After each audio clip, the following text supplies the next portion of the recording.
Seção 2. Do auxílio natalidade, artigo 196. O auxílio natalidade é devido a servidor por motivo de nascimento de filho, em quantia equivalente ao menor vencimento do serviço público, inclusive no caso de natimorto. Parágrafo 1º. Na hipótese de parto múltiplo, o valor será acrescido de 50% por nascituro. Parágrafo 2º. O auxílio será pago ao cônjuge ou companheiro servidor público quando parturiente não for servidora. Seção 3. Do salário família, artigo 197. O salário família é devido ao servidor ativo ou inativo por dependente econômico. Parágrafo único. Considera-se dependente econômico para efeito de percepção do salário família 1. Cônjuge ou companheiro e os filhos, inclusive se enteado até 21 anos de idade, ou se estudante até 24 anos de idade, ou se inválido de qualquer idade. Segundo, o menor de 21 anos que, mediante autorização judicial, vive na companhia à expensa do servidor do inativo, a mãe e o pai sem economia própria, artigo 198, não se configura a dependência econômica quando beneficiário do salário família perceber rendimento de trabalho de qualquer outra fonte, inclusive pensão, provento da aposentadoria, em valor igual ou superior ao salário mínimo. Artigo 199. Quando o pai e a mãe forem servidores públicos e viverem em comum, o salário família será pago a um deles. Quando separado, será pago a um e outro, de acordo com a distribuição dos dependentes. Parágrafo único. Ao pai e à mãe equipara-se o padrasto, a madrasta e, na falta destes, representantes legais dos incapazes. Artigo 200.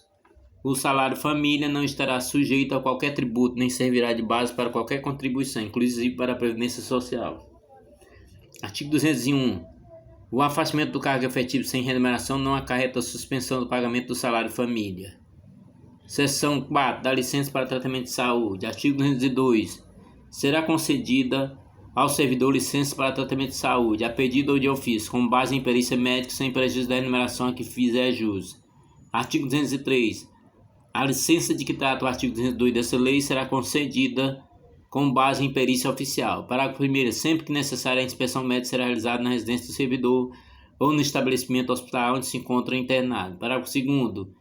Não existindo médico no órgão ou entidade local onde se encontra ou tem exercido em caráter permanente de servidor, não se considerando nas hipóteses previstas no parágrafo do artigo 203, será aceito atestado passado por médico particular. Terceiro, no caso do segundo desse artigo, o atestado somente produzirá efeito depois de recepcionado pela unidade de recurso humano do órgão ou entidade. Parágrafo 4. A licença que excede o prazo de 120 dias, no período de 12 meses, a contar do primeiro dia de afastamento, será concedida mediante avaliação por junta médica oficial. Parágrafo 5º. A perícia oficial para a concessão da licença de que trata o caput desse artigo, bem como nos demais casos de perícia oficial previsto dessa lei, será efetuado por cirurgião e dentista nas hipóteses em que abrange o campo de atuação da odontologia. Artigo 204. A licença para tratamento de saúde inferior a 15 dias dentro de um ano poderá ser dispensada de perícia oficial, na forma definida em regulamento.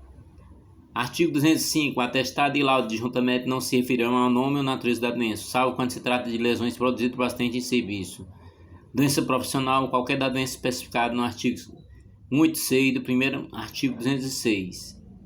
O servidor que apresentar indício de lesões orgânicas ou funcionais será punido da inspeção médica. Artigo 206-A. O servidor será submetido a exames médicos periódicos, nos termos e condições definidas em regulamento. Parágrafo único. Para fins dispostos no caput, a União e suas entidades autárquicas nacionais poderão prestar exames médicos periódicos diretamente pelo órgão ou entidade ao qual se encontra vinculado o servidor. Segundo, celebrar convênio, instrumentos de cooperação ou parceria com os órgãos e entidades da administração direta, suas autarquias e fundações. Terceiro, celebrar convênio com a operadora de plano de assistência à saúde, organizada na modalidade de autogestão, que possui autorização de funcionamento do órgão regulador, na forma do artigo 230. Ou, quarto, prestar o exame médico periódico mediante contrato administrativo, observado disposto na Lei de 8.666, de 21 de junho de 93. Demais normas pertinentes. Seção 5 da licença gestante. A adotante da licença paternidade, artigo 207, será concedida licença servidora gestante por 120 dias consecutivos, sem prejuízo da remuneração. Primeiro, a licença poderá ter início no primeiro dia do nono mês da gestação, salvo antecipação por prescrição médica. Segundo, no caso do nascimento prematuro, a licença terá início a partir do parto. Terceiro, no caso de natimorto, decorrido 30 dias do evento, a servidora será submetida a exame médico, se julgada apta, reassumirá o exercício. Quarto, no caso de aborto atestado por médico oficial, a servidora terá direito a 30 dias de repouso remunerada. Artigo 208. Pelo nascimento ou adoção de filhos, o servidor terá direito à licença paternidade de 5 dias consecutivos. Artigo 209. Para amamentar o próprio filho até a idade de 6 meses, a servidora lactante terá direito durante a jornada de trabalho a 1 hora de descanso que poderá ser parcelada em 2 períodos de meia hora. Artigo 210. A servidora que adotar ou obtiver guarda judicial de crianças de até 1 ano de idade serão concedidos 90 dias de licença remunerada. Parágrafo único. No caso de adoção ou guarda judicial de crianças com mais de 1 ano de idade, o prazo de que trata esse artigo será de 30 dias. Seção 6. Será da licença por acidente em serviço. Será licenciado com enumeração integral o servidor acidentado em serviço. Artigo 212. Configura acidente de serviço o dano físico ou mental sofrido pelo servidor, que se relacione de imediato ou imediatamente com as atribuições do cargo exercido. Parágrafo único. Equipara esse acidente de serviço o dano decorrente de agressão sofrida não provocada pelo servidor no exercício do cargo, sofrido no percurso da licença para o trabalho e vice-versa. Artigo 203. O servidor acidentado em serviço que necessite tratamento especializado poderá ser tratado em instituição privada, à conta de recursos públicos. Parágrafo único. O tratamento recomendado por junta médica oficial constitui medida de exceção e somente será admissível quando inexistirem meios e recursos adequados em instituições públicas. Artigo 214. A prova do acidente será feita no prazo de 10 dias, prorrogável quando as circunstâncias exigirem. Seção 7 da pensão, artigo 215. Por morte do servidor, seu dependente das hipóteses legais faz jus à pensão por morte, apesar do limite de 189, estabelecido no inciso 11 do capítulo do artigo 37 da Constituição Federal, no artigo 2º da Lei 10.887, de 18 de junho de 2004. Redação dada pela Lei nº 13.846 de 2019, artigo 216, revogado. Artigo 217. São beneficiários das pensões o cônjuge A. Revogada. B. Revogada. C. Revogada. D. Revogada. E. Revogada. 2. O cônjuge divorciado ou separado judicialmente ou de fato com percepção de pensão alimentícia estabelecida judicialmente. A. Revogado. B. Revogado. C. Revogado. D. Revogado.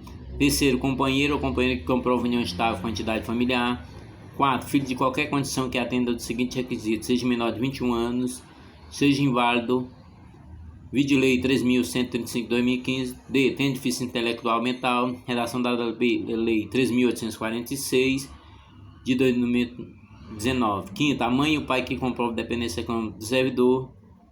E 6. Irmão de qualquer condição que comprove dependência econômica do servidor atenda a um dos requisitos previstos no inciso 4.